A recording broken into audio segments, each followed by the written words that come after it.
This was a horrific incident of excessive force. Noe was a young man, about 17 years old, in a county south of Austin, and he was in a hallway in Bastrop High School, and there was a fight that broke out between his girlfriend and another girl, two females. Noe was the peacemaker. He was breaking up the fight. This was shown clearly on the video. But two school resource officers came up to him, pushed him out of the way, and one school resource officer pulled his taser and tased him in the middle of the hallway. Noe fell back, slammed his head, and then had to be put in a medically induced coma for 52 days. It was a horrific display of violence. It was much worse than we're seeing on the video here in South Carolina, but there's a lot of similarities. The officer in question here in Austin, or in Bastrop, had had a history of violence against students. He was not properly trained, and the school did not have any sort of regulations on how to deal with school resource officers. So the themes are very consistent, and I would submit it's a growing crisis in this country, in American schools, of violence towards students.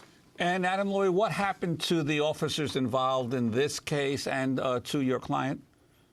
My client was able to survive. He went to a rehabilitation center. He's doing much better now, but he is obviously not the same person. You cannot sustain that sort of injury and just be the same. But thankfully, he is alive and functioning. The officer was cleared. Completely cleared of criminal charges. The county entered into a settlement for $775,000 for the incident, so we got the case settled. And I will just add this. Until these officers are held criminally accountable for what they are doing, this will never change. If you look at all these incidents in this country, whether it's in New York with Eric Garner, whether it's in Ferguson, whether it's the Larry Jackson case here in Austin, these officers are always able to escape criminal accountability. They always get off. And I would submit that's one of the major problems here, is that officers simply believe they will not get in criminal trouble for what they do, which is the truth. It's extremely rare, and until that changes, we will continue to see videos that are horrific like this. I wanted to get your response to this, Adam Lowy. Attorneys representing the county initially said that Noe Niño de Rivera had failed to comply with orders, and that Officer Randy McMillan, quote, used the reasonable amount of necessary force to maintain and control discipline at the school.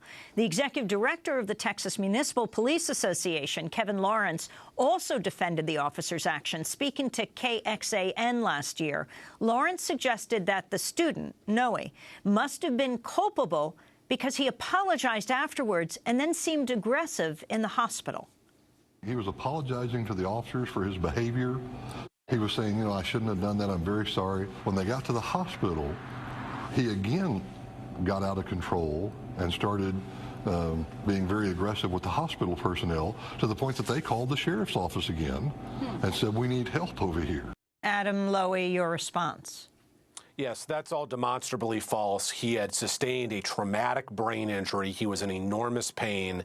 What he was saying afterwards, apologizing, is what anyone would do if they had been brutally attacked and had a brain injury. He was a 17-year-old kid who had just been attacked by a police officer. And I will say, on a larger issue, when you look at how police and communities respond, or counties respond, it is always the same. They always say the police officer was justified. They always say that the victim, the student, was in the wrong. That is very typical. And while it's a bit different in the South Carolina case, in which this police chief is saying he was shocked by the video, I will guarantee if there was no video of this, this officer would be cleared. We would not be here talking about it. So video changes the game.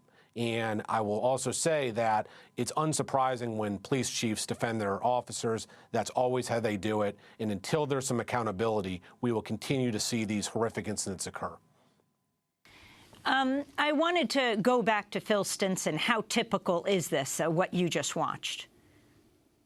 Well, we don't know how typical it is. You know, my research is in the area of police crime, and I can tell you that over the last decade, about 10,000 police officers in the United States have been arrested for all sorts of crimes. And of those officers, only about 100 are school resource officers. So one of the limitations of my data set is that everybody's arrested. All the officers are arrested. So if they're not arrested, I don't really know about it. But this is consistent with what we see in terms of policing in general. You know, policing is violent and what works on the street, probably is not appropriate in a high school. Now, I do want to comment on the taser issue. I did a study several years ago on the criminal misuse of tasers by police officers, and it was a small sample of cases, again, less than 100 cases. But in that research, what we saw was there's only a handful of reasons why police officers tase somebody that in an inappropriate, a criminal way. And what we saw there was a pattern where they often tased teenagers for completely inappropriate reasons, for teenagers that were no threat to the officer at all,